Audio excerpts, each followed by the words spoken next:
बहुत समय पहले की बात है। एक घना जंगल था जो हरे भरे पेड़ों से, रंग बिरंगे फूलों से और तरह तरह के जानवरों से भरा हुआ था। उसी जंगल के बीचों बीच एक शांत और सुंदर आश्रम था, जहाँ एक महान ऋषि अपने शिष्यों के साथ तपस्या करते थे। ऋषि बहुत विद्वान, धैर्यवान और करुणामयी थे।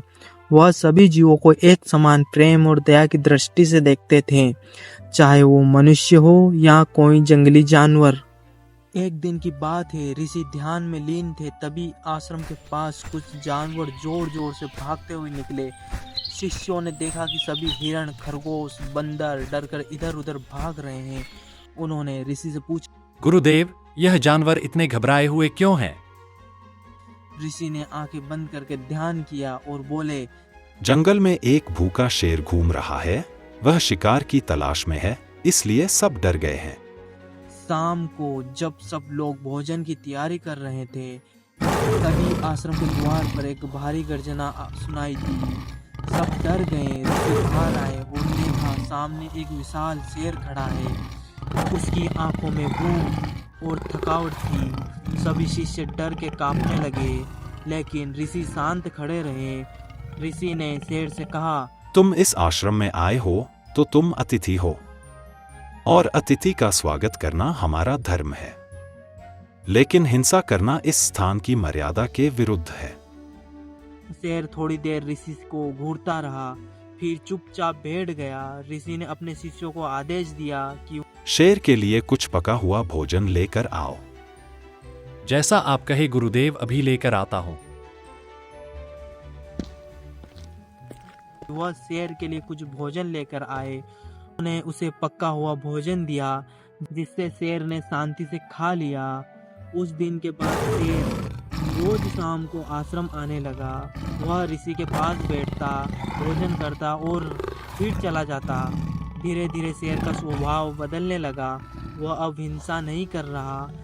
ऋषि के प्रेम और दया से उसके भीतर की क्रूरता को शांत कर दिया था। जंगल के अन्य जानवर भी अब शेर से डरने के बजाय उसकी उपस्थिति को स्वीकार करने लगे।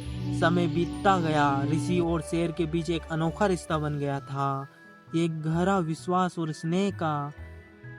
शिष्य भी अब शेर से डरते नहीं थे, बल्कि उसे वनराज कहकर सम्मान देते थे।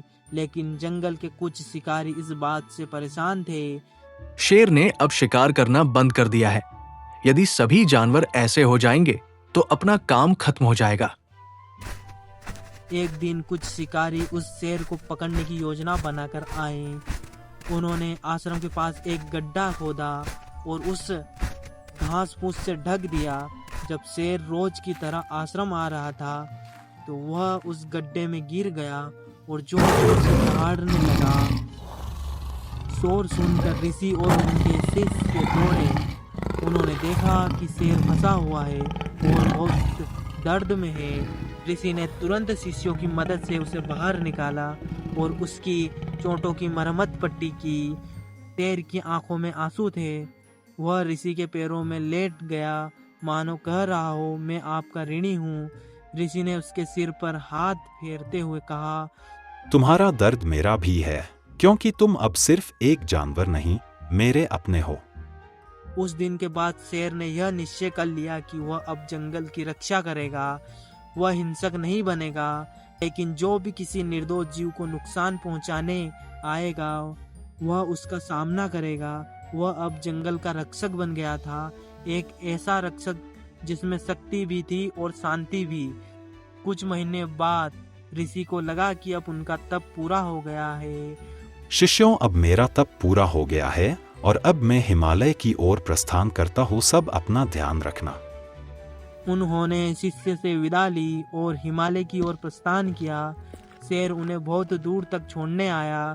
जब ऋषि जाते हुए पीछे मुड़े तो उन्होंने देखा वह शेर एक ऊंचे पत्थर पर बैठा था, आकाश की ओर देखता हुआ, जैसे उसकी आत्मा भी अब साधु जैसी हो गई हो।